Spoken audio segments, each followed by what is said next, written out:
just talk about your time. I can go high to low. So, you know, November is finally here, and UFC 322 is finally here. And for the first time, season, it feels like a long time. We're not there to see it. Dude. We're not there to see it. Kind of bummed out about it, but wow, what a card. I can't believe it's finally here. So much to talk about. Welcome in, Siege. Yeah, man. Good to see you again, bro. That literally just hit me this morning, by the way. I went back and looked at it again. I was like, wait, it's November? Shit, this is at MSG, right? I was like, we're not there. But there were bigger and better things happening this month or at the end of last month. So it was okay that we missed this time around, I would say. Congratulations, newlywed. Thank you. Yes. Just got married. You know, I mean, it's pretty big things. I don't know if it's MSG big. No, it's pretty big. It's pretty big. It's 10 times better. It's nine and a half times. I don't know. It's great. No, we love it. Yeah. We love it. It was a great month. If there's anything that's going to not take us to New York and MSG, I guess that's a pretty good excuse. I'm going to glare from Chef behind me. So it's 11 times better. We'll up the ante. Anyways, a lot to talk about here. Great fights. Siege, just before we get into our picks and everything like that, kind of walk me through, the overview of this card, looking at it. First time in a long time that we're not there in November, but so from the outside in, how we looking? Dude, this is a card fit for MSG. They always put together a good one. There's something about MSG that just brings out all the stars, and this is going to be a good one. You know, at first glance, you know, you're looking at your main event, and I mean, that's reason enough to go, right? But they stack the shit out of this card, and they always do such a good job, which is why we usually make it a point to be there. Prelims are stacked. Everything is stacked. So this is going to be fun from top to bottom. I mean, you talk about those prelims. You have Aaron Blanchfield, Cortez. I mean, towards the bottom of the prelims, you have Kopilov Rodriguez, Bo Nickel, a guy who was, I think, the second or third fight in the main card when we were there last. Yeah. We got to see him. So he is the featured prelim. So now you're on the main card, which a lot of people say that the fans bullied Dana White into getting Bo Nickel out of there. Yeah. But is there anything you want to talk about for Bo Nickel, Kopilov, a lot of exciting guys, but I know you feel pretty strongly about Bo Nickel in specific. Yeah, because we got to see it live, right? So you got to feel the energy, and you kind of felt what everybody else was feeling, right? Like, what is this? This is not what we came for. You know, again, this is an MSG card. You know, you're supposed to show up, you know, especially when you look at everybody else around you, and you didn't show up. And then to not show up the way you did and just take such an aloof stance over the whole thing, like, oh, no big deal. Yeah, I think it rubbed everybody the wrong way. Yeah, not to mention the fight we're supposed to get against Paul Craig, too. It's only a jiu-jitsu, wrestling, like kind of a grappling fest for all the true MMA guys. And, yeah, we didn't get that. It was a weird one. We didn't get that. It was a weird one. For sure. Kind of disappointed, but we could talk about the prelims for long enough. Let's get into this main card. So as you guys know, we're going to go through each fight and deliver sharp picks. I'm going to go through the tally, and we'll see who's leading, and I'll put that here down below of who's winning at the moment. So I'll go do that during the editing process. We'll get that all squared away. But let's get into it, Siege. The first fight of the main card, Beneil Dariush and Benoit Saint Denis. Kind of an exciting fight. A couple of different things to look at here, Siege. Kind of walk me through your thoughts for this opener of the main card. One fight, I will say, going back and looking at this card and looking at, you know, records and, you know, just trying to get caught up again. How did I miss Saint Denis and Mauricio Rufy? I'm a big Rufy fan, and I don't know how I missed that fight. I'm like, what the heck? When did that happen?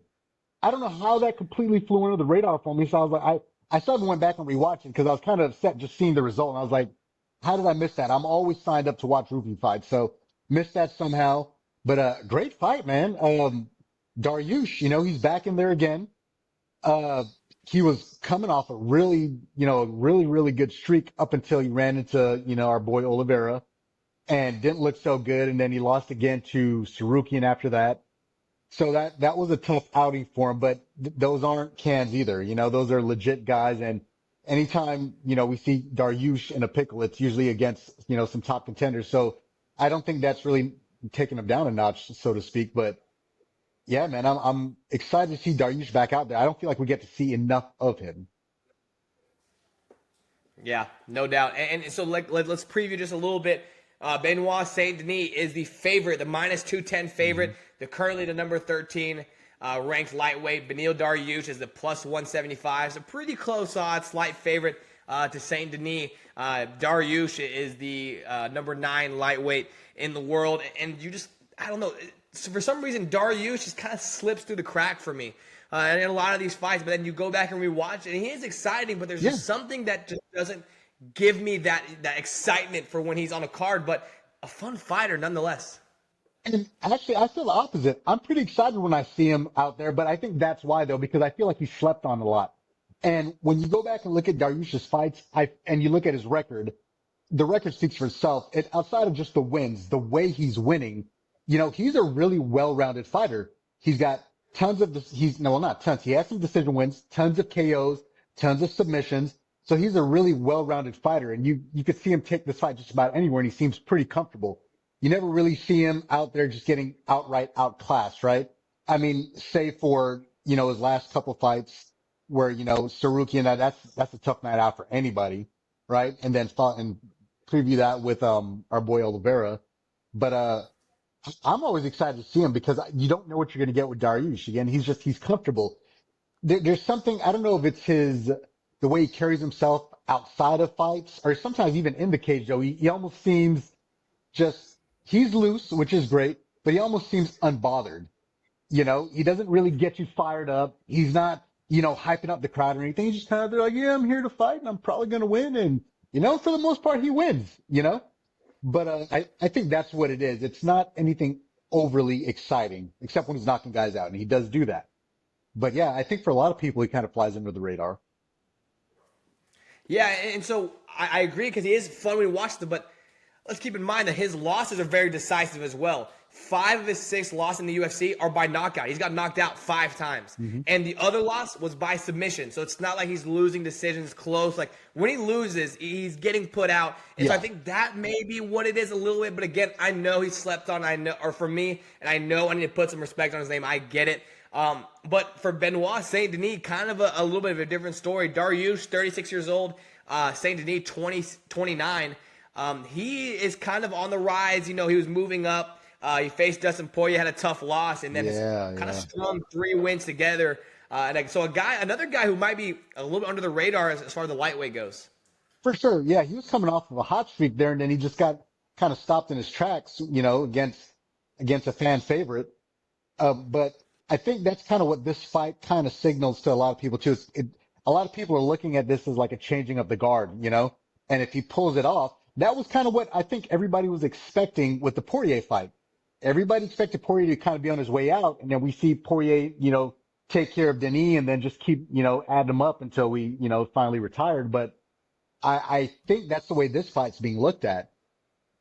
Again, you can't sleep on Dariush, but, they keep giving Saint Denis these top contenders or these top guys. So he's always kind of in the conversation. Yeah, and the conversation I'm dreading here, Siege. Let's go ahead and do sharp picks. Let's get into it. We've kind of previewed it a little bit.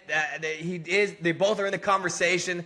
Again, 2 lower guys in the lightweight ranking, so a loss would be pretty dreadful for either one of these guys. Again, Saint Denis minus 210, Dariush plus 175. Close odds. Who wins this one? I feel like in the past, I've always kind of went with the old guy, being the old guy. I feel different about this one though, man. Regardless of what I saw, I feel like there were a lot of things that factored into those losses that Saint Denis had just a few fights ago. But I think when he comes in hot and he's strong, I feel like he gets it done here. And as much as I was trying to big up Dariush, I kind of feel like he's lost a step. I feel like there's something that I'm not seeing there anymore. And so, initially my heart was kind of putting me against the odds, but I think I'm going to go with Saint Denis on this one. See, you have a way of making me feel like we're going to have different picks, and then we end up having the same one. So I'm thinking you have Dariush, but I'm going Saint Denis as well. Okay. Again, I like Dariush. I mean, I feel bad almost for overlooking him at times. But again, a guy who gets put out by either submission or knockouts, very decisive. And you look at Saint Denis, 15 wins, 4 knockouts, 11 subs. He doesn't go 2 decisions. So the one question mark would be, though, is if the fight gets later, the rounds, and Dariush is able to, survive the first round and continue to go on, does it favor Dariush? But I think Saint Denis, the younger fighter, I think he gets it done here. So again, we're gonna have the same pick, which I feel like happens more often than not, unfortunately, nowadays. So let's go on to the next one. Okay. We have a guy, a former champ here, who is the second fight in the main card. Leon Rocky Edwards taking on Carlos Prates. A really exciting one here, Siege. Yeah, man. This is I feel like Prates is getting a good look here. He's getting moved along a little quicker than I thought he would, especially against Edwards, man. I mean, I'm trying to look because I'm like, do we have a ranking here for Prates? He's ranked, right? Number 9. He's number 9. Number 9. Okay. Yeah, man. He's 1-1 in his last 2 fights. Correct me if I'm wrong. He is 1-1 in his last 2 fights. But even with that, what I saw his last time out, he's kind of on a hot streak right now. And of late, these guys that are turning around quick are making the most of it. A lot of people say it's too much. That's too many camps back to back. But there's also the train of thought that you're already in shape. You're already coming out of a camp. You're just keeping up the momentum. Some people would argue that it's harder to start from the bottom and work your way up again. But if you're already healthy and fit, you made it out of your last fight unscathed. Not that was an easy fight for him, but he came through, man. And, yeah, it's going to be fun. And it's Leon Edwards. I don't know what's going on with Leon here recently, man. It's, he had that tough fight against Bilal, which I picked him. I'm pretty sure I remember picking him in that fight. But, yeah, man, he's got some pretty bad losses here. And I don't know. I feel like he might have lost a little bit of steam. And I feel like that plays forward. And I feel like I always do this. I just start rambling on and then I'm giving you my pick before you're even asking for it. All that to say, it's going to be a fun fight. It's a good fight. We got some strikers here, and we know I think we're going to have some fireworks. Yeah, well, working both directions. I mean, this is Leon Edwards' first time ever having back-to-back losses. Yeah. Again, a 34-year-old guy. He's kind of been there, done that. Again, a former champ. But, he's now in a fork in the road where, okay, here we go. What does the 3-loss Leon Edwards look like in a row? And you look at Prates. Well, first off, you talked about 1-1. Just how good is Ian Machado Gary? I mean, that's the guy he lost to, and that's a guy who I don't think gets talked about enough. A guy who went toe-to-toe with Shevchenko, and then all these guys, MVP, all these guys who we kind of talk up. Machado Gary is just kind of a guy who kind of quiets all the hype down just a little bit. They just hate him. They just hate him, and I don't know why. Sometimes I'm trying to figure out what I'm looking at because I'm like, I don't really know why he's hated. Sometimes I feel like, am I wrong for not hating him? And what am I missing here? I mean, I get he's dating the older chick and this and that, but if we're just talking fighting and fighting style, what's not to love? He puts on exciting fights. He fights his ass off every time he's out there. He's never coasting. So I don't know what there is not to love, but, yeah, he gets a lot of hate, man. And I think it's just mainly based on his personal life, unfortunately. Yeah, I think more oftentimes than not, it's the whole wife situation and all that. And then and then the thing that I guess I didn't realize either, his name is Ian Machado Gary, but the fact that he's taking his wife's last name. Right. And I understand why he said he did it, but that's not even his wife's last name. That's his wife's ex-husband's last name. Yeah. So that is weird. It's very, very weird. And I get wanting to, to take on that role as a stepfather, and that's a tough one though, man. I don't know. That's a tough one. So I get the hate, or I get how that could kind of, rub people the wrong way, but the dude's a badass, man. When he gets in that octagon, that dude he's shutting everybody up. Yeah, I mean, we could talk about, the storyline just behind Ian Machado Gary is enough to talk about a whole podcast. Right, he's not even on the damn card. Yeah, and here we are. Here we are, finding his way into the card. But anyways, talking about Carlos Prates a little bit. A guy he's lanky, he's got a good frame for the division. He's got heavy hands. He controls the octagon really, really well. He's fun to watch. He's fun to watch, right? I mean, and you watch slick, him again. Man, the way he puts it together, dude, his movement, he never really looks out of place. And not to bring him up again, but again, that's a nod to Ian, right? I mean, the fact that Ian could do what he did in that fight, but outside of Ian, and not that that's the only guy that could beat him, but you see what he looks like there against a guy like that, and you know what he can do even when he's not fighting Ian. Carlos is a problem, man. He's a problem, even for a solid striker like Leon. And I feel like we've seen Leon on shaky legs, more often than we like to admit. Even when he's winning, it's like, dude. But yeah, Carlos is a problem. He's a huge problem, and in the year of what seems to be the spinning elbow, I mean, Prates' highlight spinning back elbow knockout against Jeff Neal, enough to talk about. I feel like I know which direction you're going, Siege, but Sharp's picks once again. Who takes this one? Leon Edwards, the number 4 in the division, plus 165 to Carlos Prates. Even closer numbers than the last one, minus 195, the nightmare for Prates, the number 9 in the world. Siege, where does this fight go? Yeah, man, I'm going with the fighting nerd, man. I'm going with Carlos. That's my guy. Leon is definitely the veteran here. He's got more experience, but I like what Carlos is bringing to the table. He's exciting. It's going to be a stand-up fight. I can't necessarily say that he's going to be slicker than Leon because Leon is no joke, but I feel like he's going to put some angles in there and he's going to show Leon some things that Leon hasn't seen before. Yeah, I mean, and a side question before I even give you my pick, quick question. Does Leon Edwards grapple at all? Does he work clinch? Does he try to do some dirty boxing to try to get inside? I mean, you look at the reach. I mean, a 79-inch reach, or no, 79. I forgot what the Nightmare's reach 78? Was. Looking back at 78 yeah. Reach, long reach again, heavy hands. Does he clinch, grapple, try to close up the distance a little bit? I don't see it, but I don't really feel like that's Leon's style, unless it's something he drilled for this fight specifically. I feel like Leon likes to stand at range, and he uses all the weapons afforded to him. It's hands, elbows, feet, knees. I mean, he uses all of it. But I do feel like Carlos is such a big guy. His frame, I mean, he's lanky, but he's got a big frame. That's a lot to deal with. And at range, I think he could touch Leon a little easier than Leon could touch him. And it just comes down to speed, man. The age gap isn't that big. You would think as long as Leon's been around that he'd be significantly older, but it's only a 2-year age gap. So I can't even say that. I can't say he's necessarily lost a step. He's technically still in his prime. It's just he's had a couple hard losses. And does he come out here, wear his heart on his sleeve and just put it all out there? Because I think he knows his back is against the wall at this point. Yeah, it most definitely is. And for that reason, I'm going Carlos Prates as well. And for one, I mean, just to make it clear, I've never really been on the Leon Edwards hype train. Really? I just haven't. I've never got on it. I just didn't like the way. I mean, the knockout, one of the craziest in UFC history. Watching that live, unbelievable head kick. Love the coach bringing him out of it. But then it was just like the boom headshot. He just kind of wore it, and then the second fight wasn't that great. And I don't know. It felt like a fluke. Yeah, which it was. And then he fought Colby Covington, and Colby, I was at that fight live, and I was like, oh, Colby's gonna win this one. And then Colby came out flat.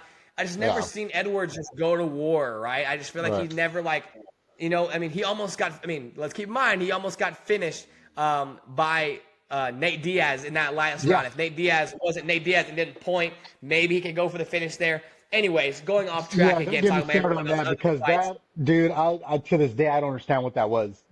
It's like Diaz didn't even really care to win that fight, and he could have won that fight. Don't bring that up. Another rabbit hole. Yeah. Another rabbit hole we'll go on is Leon Edwards. One of his tough losses was to Sean Bready, and that's who is the next bout after. So another thing for this welterweight division, you look at the number 2 in the world in the red corner, Sean Bready, the minus 125, taking on the undefeated number 8 in the world, Michael Morales, who has just continued to gain hype after every single fight he's had in the UFC. Now 6-0 in the UFC. Yeah, man. Golly. I really, really like Sean Bready. And I feel like I'm always forgetting about Sean Bready at the same time. The dude, I have to go back and look, and I'm like, why do I feel like I'm never talking about him? But he's basically fighting once a year for like the last 3 or 4 years. And is that because, and it looked like it happened right after the Bilal fight, because he was pretty active up until that point. He had a crazy win streak. And then he came up short against Bilal. not a very exciting fight, a decisive loss, but Hmm. since then he's fought once a year. And so is it family life? Is it just taking his foot off the pedal a little bit, and just trying to rework his game plan or whatever? I just wish I saw more activity from Sean Brady. And I actually had to do research for this fight to talk about his opponent because I feel like I didn't really know much about Michael Morales. It is Michael, right? I'm not tripping. I'm not making his name up here, am I? No, no, you're right. It You is got Michael. it. Okay, okay. Yeah, yeah, man, I didn't really know much about Michael. I see he's undefeated and everything, but I don't, even going back and watching the fights, he had some good fights, but I guess he did beat Burns. But yeah, I'm at a loss. I don't really have much of an opinion on Morales himself. But I am a, big Sean Brady fan, obviously. Yeah, I mean, for Morales, he's kind of gained a little bit of hype. Now the question mark of who he's fought, Gilbert Burns, his fights haven't necessarily aged that well.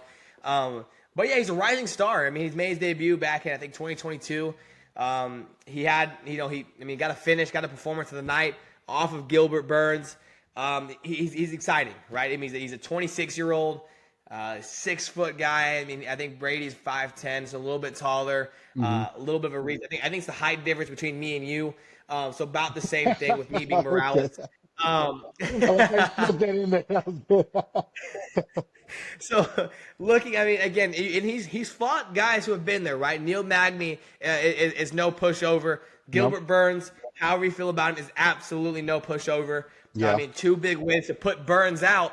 I mean, give yourself a pat on the back. That's a huge guy for to sure. take down, and so really, really making his way up here. But a question looks is this could very well be a number one contender fight.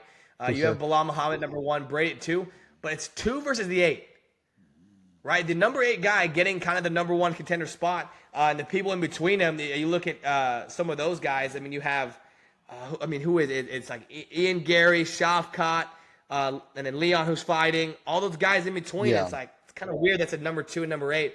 Anyways, but I truly think it's a number one contender fight. I could easily Yeah. see that if you don't give it back to Bilal. I agree. And it's one of those where it's just who answers the call, right? That's what we happen to see a lot. You see a lot of fights like this, and it, part of it is a guy letting the ladder down for the other guy, which, big ups to Sean Brady for doing that because he didn't have to, obviously.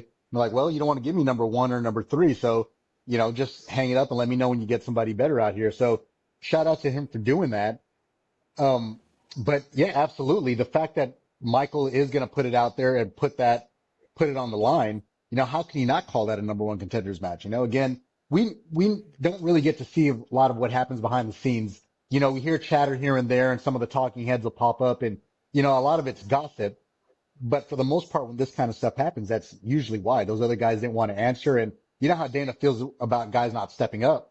It wouldn't be anything for him to give the number eight guy a title shot coming off of, a big win and a win over a guy like Sean Brady, especially in an exciting way. I mean, of course that puts him in the conversation. It makes him a household name. Looking back at his record, he's not fighting super often either. He fought once last year and then a couple of times a year before, but a big name like Brady and doing it decisively, that could put him in the conversation. Yeah, absolutely will. I mean, absolutely. I mean, you talk about a win over a guy like Sean Brady, who is the number two, who's beaten, I mean, Leon Edwards, Burns, Gastelum in his past three fights, Hmm. and pretty decisively as well. So, I mean, just a guy where from Morales, the young star can get through him, right? Land against Brady True. and get a win here. I mean, wow, right? I mean, you don't know who the champ's going to be because of the main event, right? We're about to talk about here in a second, but that could be an exciting fight too for a young up and coming guy. But with that being said, Siege, who is the guy that gets his hand raised in this fight? Dude, I promise I'm not letting the odds pick my fights here, but, I'm going with Brady on this one, man. And more so again, call it familiarity, call it what you will. I'm a Brady fan. And I've been waiting for him to get this look and put him at the top, because I think he belongs there. I don't, it's just unfortunate. Obviously, I feel like Morales has more to gain from this fight.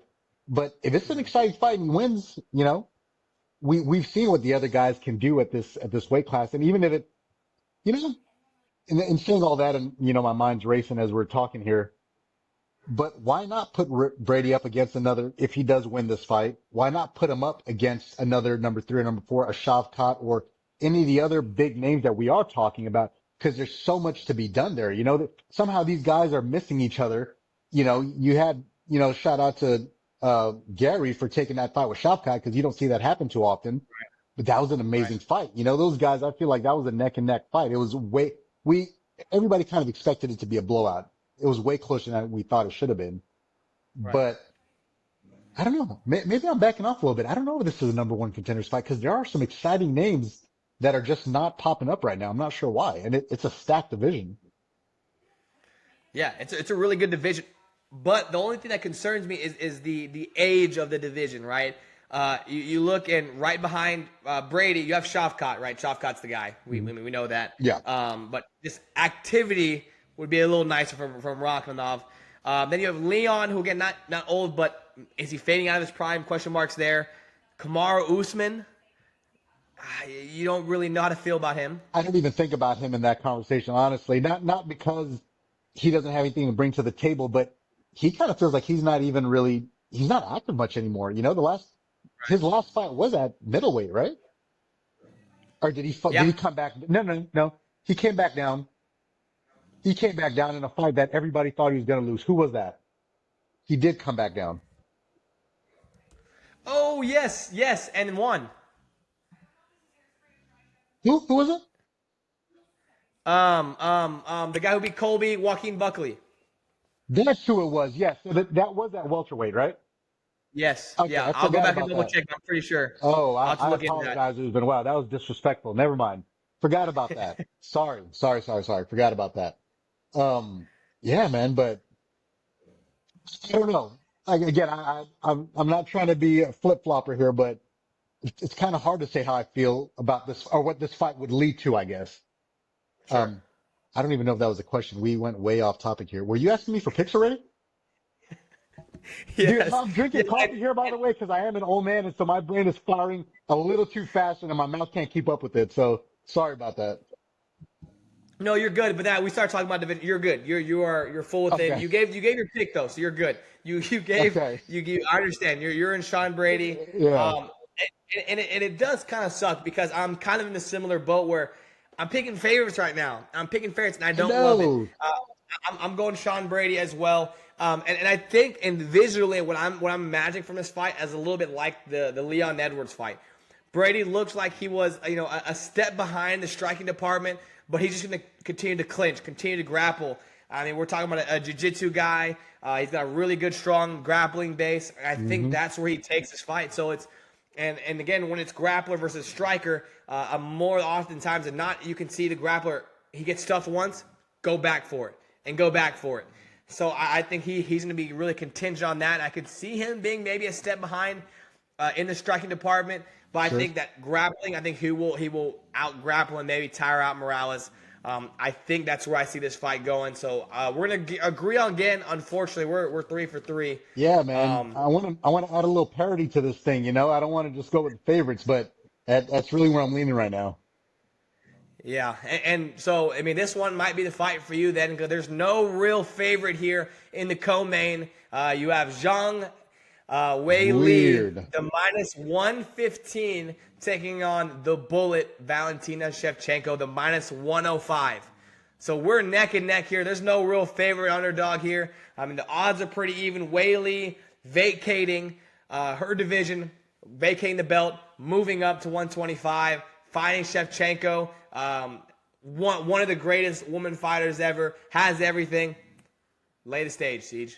Yeah, man, and really shaking things up. We don't see chicks move around a lot, you know? So this is exciting, especially giving up her belt for a weight class that she was definitely dominating. But this is exciting. This is good stuff here. And golly, I would hate to have to place a bet on this fight, dude. That's rough stuff right there. I mean, we know what Weili brings to the table. We know what she does. The only question mark at this point is, does she bring that sort of power and that ferocity to this division? And moreover, her first test, somebody like the Bullet, come on, man. I mean, not even a warm-up fight, not even something to test the waters with to see, is this the way I really want to go? It's like just throw her at the deep end right off the bat. Holy shit. But then who else Yeah. do you give her, right? I mean, again, with her pedigree, what else do you do with her? Yeah, because you look at the 125 division, and it's not just screaming with stars, right? I mean, your number one contender is Natalia Silva. Then you have Ferro, who is actually really, really exciting. The French fighter who just fought Shevchenko, actually. So, I mean, she just took her to 5 rounds. Great fighter. A lot of people had Ferro actually taking that, which is crazy. Looking back at it, that Shevchenko was the underdog fighting Manon Ferro, and so that just speaks to the caliber. So Ferro is a good one. Alexa Grasso, former champ. Blanchfield, who's fighting in the prelims. Macy Barber, and that's your top 5. Yeah, there's no one that really makes sense for a girl caliber of Zhang Weili. You know, so kind of like you said, there are a little bit of fun, exciting fights, but when we talk about a super fight, I think they hit this one on the nail. Yeah, man, and all the praise to Zhang Weili too, right? I mean, there's a lot of, I can't say there's a lot, but I feel like this is a true champion mentality, right? She's cleared out her division and she's like, what else is there for me? I could sit here and lap my division again, which there's nothing wrong with that. I mean, we're all here for it too, but for her to be looking for bigger and better things, you know, and taking on who arguably arguably her most dangerous opponent to date. I mean, you got to give her the nod for that, you know? She's putting it all out there, and you know, instead of just sitting back in her lap of luxury and comfort, she's like, you know, let's take this to the next level. How do you not love that? How do you not get behind and root for that? It's hard not to root for her. You know, it's just like, and again, she's beating everybody, right? And so you can easily see her collect a paycheck, fight the next best person, just kind of lap the division like you was talked about. But just to have the ability to be like, all right, let's go for that super fight. Let's do that, right? So again, it takes heart, it takes courage. But does that courage pay off? See, it's time for sharp picks for the co-main event. Pretty even odds here. Which way does it go? With all that said, I don't know if the courage pays off. I feel like this is Valentina's division. She is the boogeyman of this division for a reason. This might be her biggest test to date, and that's saying something because Valentina has faced everybody, anybody who's come her way, you know, and outside of someone like Amanda Nunez, or there was that, she lost her belt for a half second there, right? And got it back if I remember correctly. Right. Yeah. Yep. So yeah, Alexa Grasso, I remember that. Right. Yeah. But you put that aside, I mean, this might be her biggest test to date. Zhang Weili is a scary chick. We saw what she did. It's always interesting to see what, you know, when fighters or champions move up, see what they could do with that new division. But that's a scary broad, man. I would never bet against her, and in this case, I'm not going to. I'm going Valentina on this one. Here we go, Siege. We're 4 for 4. For some reason, I thought you'd go Zhang Weili, but you didn't, right? Of course you did. I'm picking Shevchenko as well. But there is a little bit of concern. And I think when you look at both of them, they've kind of both have decisions recently. For Shevchenko, the last non-decision she's had was back in 2021 when she fought Lauren Murphy. I mean, Oh, man. wow. Yeah, you're right. I mean, it has just been decision. And we think, well, I mean, me included, Shevchenko is just this dominant, untouchable phenom, which she is because she keeps winning, but decisions, right? And they haven't been quite as dominant as, you know, we used to think. And that's when the Grasso fight kind of crept up, where it was kind of like Nunez, where they kind of both lost around the same time. It was a huge upset. Just wasn't the same fighter. And Shevchenko necessarily hasn't really, I mean, just came out and just beaten and whooped up on everyone. But again, I think some credit to Manon Ferro in that last fight too. But not necessarily the same caliber as of recent times. But even though I still have her getting the nod against Zhang Weili. I like Zhang Weili, but I just feel like Shevchenko's going to mix it up really well. Again, like you said, moving up in weight. If Weili is not just putting out and putting people's lights out in her division, when she moves up, can that power transfer? I'm not sure what that looks like, you know? So I'm going Shevchenko there. We're going to agree. Pretty even odds, and we go the same direction, you know? And again, Yeah. I don't like picking the same. Unfortunately, I want to make it a little more exciting, but yeah. And that's been kind of the motto this year, right? We've done it. We've done these, and you know, next year, 2026, we're not missing a pay-per-view card. I'm going to say that and put that out right now. We're going to Right. get this one. We're going to get the December one. All of 2026, we're going to be perfect. You heard it here first. We'll get there. And we'll have an even better, more exciting tally than the one we already have right now. But let's see how we think about this main event now, because Okay. I've heard different. I go live all the time. I'm hearing all different views for Jack Della, for Islam, but that's the main event. The champion, Jack Della Maddalena, and we have Islam, another guy vacating his belt and moving up in weight and immediately getting the title shot. Plus 220. The champ is the underdog. Islam, the minus 270, a pretty solid favorite there. One of the bigger ones of the whole main card, which is actually kind of crazy for moving up in the division. But that's what the hype that Islam brings. CJ, break it down for us. I mean, a lot of people have mixed feelings about this one. Yeah, and not to allude of things to come, but I have a feeling we're going to differ on this one too. But we'll see. Um, Man, a little bit insulting, right? To the reigning defending champion to be the underdog on this one. It's not the first time we've seen it, and I get it. When you're standing across from Islam Makhachev, I think most people are going to be the underdog. But dude, I mean, this is.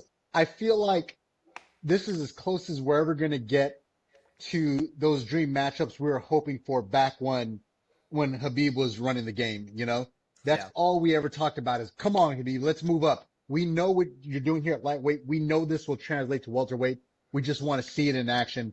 I feel like this is the next best thing, and call Islam what you want. And, nowadays there's so much recency bias. We're quick to dismiss everything you've done. And because you want to move up and fight somebody else, oh, you're ducking. Oh, you're scared. Oh, this and that. Oh, yeah. I don't see that, man. I think this guy was looking for the next best thing, and, lightweight's fun and there's a lot of killers down there, but I don't think Islam had anything else to prove in that division.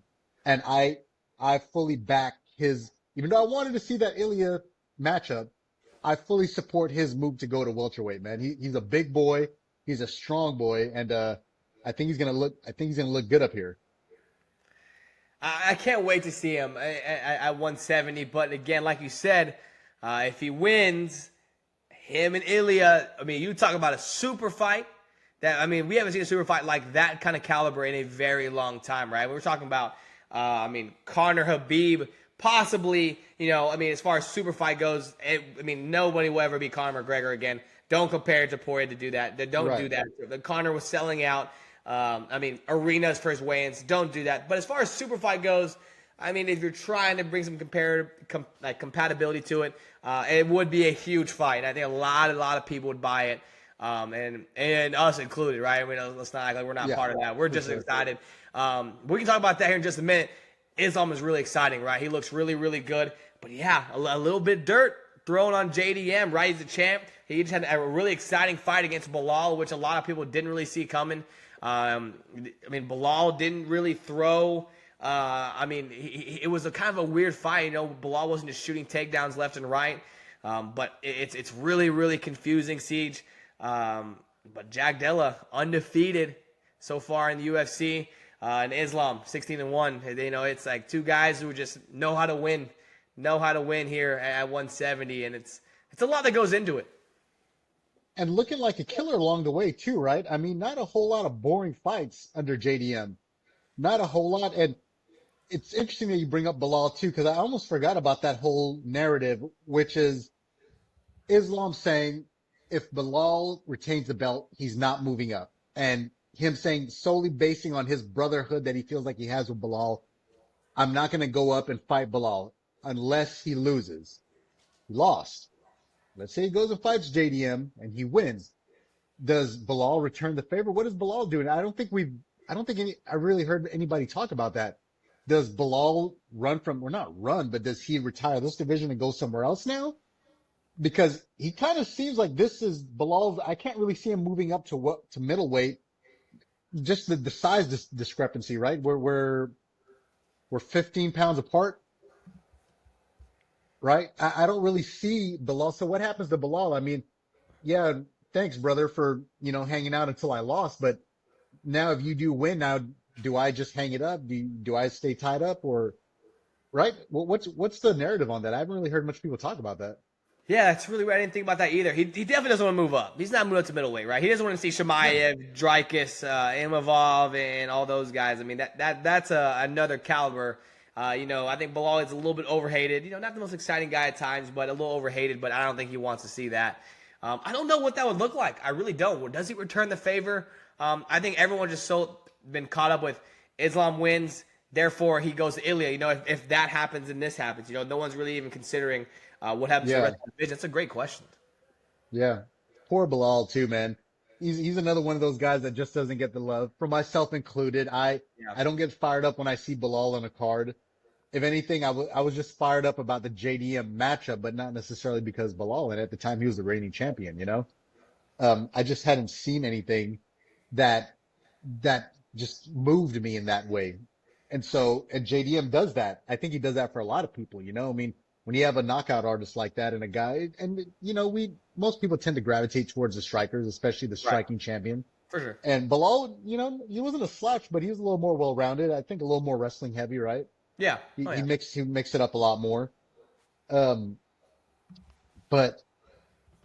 yeah, man, I think a lot of people I get wanting to make the argument because I feel like anytime we see a potential matchup between a guy like Islam or any of these like elite grapplers and whoever their opponent is, we try to look at that opponent's history and go, well, they did pretty good against this grappler and that grappler. Right. And I feel like that's not a great comparison because those are never these guys. They're never the Shemaevs of the world or the Islams of the world, I hear a lot of talk about how good he should do because he was able to stuff quite a bit of takedown. Wow, this dude's here to say hi. What are you doing? And so nothing against Bilal. Not that he's not a great grappler, but he's not Islam's level of grappling. So I don't really know if we could put a whole lot of stock in what we saw JDM do against Bilal and stopping those takedowns just because he was able to do that to Bilal. Islam's just one of those unsolvable, just that Dagestani puzzle that people just can't solve. Yeah, I mean, no doubt about it. And again, doing so bad at this today, but I'm going to go a little bit off script here. Bilal versus Ian Machado. Gary as the co-main in about over a week now on the 22nd. I meant to bring that up earlier when we were talking about Ian Gary, but Ian Gary, Bilal Muhammad is a huge fight. I mean, how exciting, and I kept meaning to bring it up, but I never did. What a great co-main for a fight night. That's actually unbelievable. I mean, being a co-main to Armin and Dan Hooker, which again, by itself is another great fight night main event. But then that fight, we gave Ian Gary a lot of hype. We're giving Bilal his flowers a little bit. Oh man, because we don't do these for prelims. Give me a quick insight before we get to Sharp's pick for the main event. I keep going off script, and that's 100% my fault. On that fight, hold on, let me go backtrack a little bit here. Yeah, to Bilal Muhammad and Ian Gary. I mean, I've been so excited for this fight where I haven't even thought really about that one, but that's a really good fight night card. It's kind of unbelievable. It is. If we're just talking about picks, I mean, we kind of know what they bring to the table. Okay, so I feel like I'm walking my words back a little bit here because I just got done saying we can't really base JDM's performance and what we think he'll do against an Islam because of what he did with Bilal. Mm-hmm. I don't think the same goes for Gary because we saw in what Gary did against Shavkat, he didn't look too bad, man. I mean, he held his own. He didn't get just dominated, taken down, and beat up. He was on defense and he was on the back foot quite a bit, because of everything that Shavkat brings to the table. Maybe I'm not putting enough respect on Bilal's name, but I feel like that's a pretty good indicator of what he's going to be able to do and hold up. And if he's able to do that to Bilal and mix his striking into it and push forward, yeah, man, that's going to be a fun fight. I don't see him just getting taken down on the ground and controlled, which I don't really think that's Bilal's game plan either. Bilal tends to mix it up a lot more. He definitely uses grappling, but I feel like he almost uses that as a way to just weaponize his pace and everything else, right? And just tire you out, beat you up, make it dirty.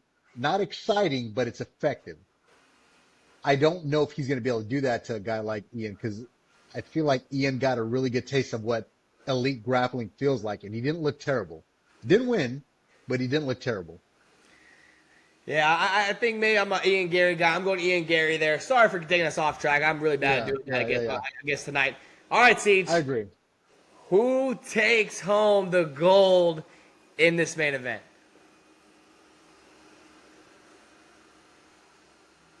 Despite everything I just said, and I think this is the first time tonight I'm going against the odds, but I'm going JDM on this one. I don't know why. I just feel like there's an upset. I don't know. I don't even know why I could say I don't feel like the size will play a part. Here's where this is coming from. I feel like Islam has a tendency. I don't know if it's ego or maybe it's just game planning, but I feel like Islam tends to strike with the strikers more and tends to grapple with the grapplers more. Does that make sense? Like there's times where I'm seeing him strike and I'm like, don't do that. Like that dude, that's all that dude does. That's playing into his, playbook. And it works out every time. I mean, because Islam does have good striking. I would say he has definitively better striking than Khabib ever did. Khabib threw a punch here or there, but it was simply to set up a takedown. Right. Islam puts combinations together. I would dare call him a pretty legitimate striker. I feel like JDM's a better striker. That might be a crazy thing to say, but I think that if Islam goes and does what I feel like he's going to do, which I think he'll mix it up, but I think he's going to be strike heavy just because I feel like that's what I've seen in the past. Maybe I'm misremembering, but I feel like he's going to come in here a little strike heavy, and if that is the case, I think it might not go his way. JDM is the bigger guy. Supposed to be the bigger guy. I mean, they're only an inch apart, but JDM, he's a big welterweight. Islam wasn't a small lightweight. I just don't know what that looks like. Maybe I'll feel different fight night. Maybe they get in the cage and I'm like, okay, maybe they're not that far off. Maybe, but JDM's a big guy. He's got a lot of power. And I feel like if Islam starts striking, it might bode well for JDM. We'll see. I really like what you're saying, Siege, but I'm really glad you made that pick because I'm going Islam. And so I like, and again, it's mostly because of the way Bilal fought that fight, right? I mean, if I'm Bilal, if you're a step behind the striking, which Islam will be, I mean, JDM is a very polished guy on his feet. I don't see Islam. I think Islam, we've seen him, get almost ego heavy and try to strike. I think you're completely right on that. But I just feel like game plan is that JDM will try to do that, but keep going for the takedowns. Span the takedowns. Keep staying in the pocket. JDM knows how to get up. We've seen that time and time again. I just feel like, Islam is doing the right things. Again, you talk about the camp.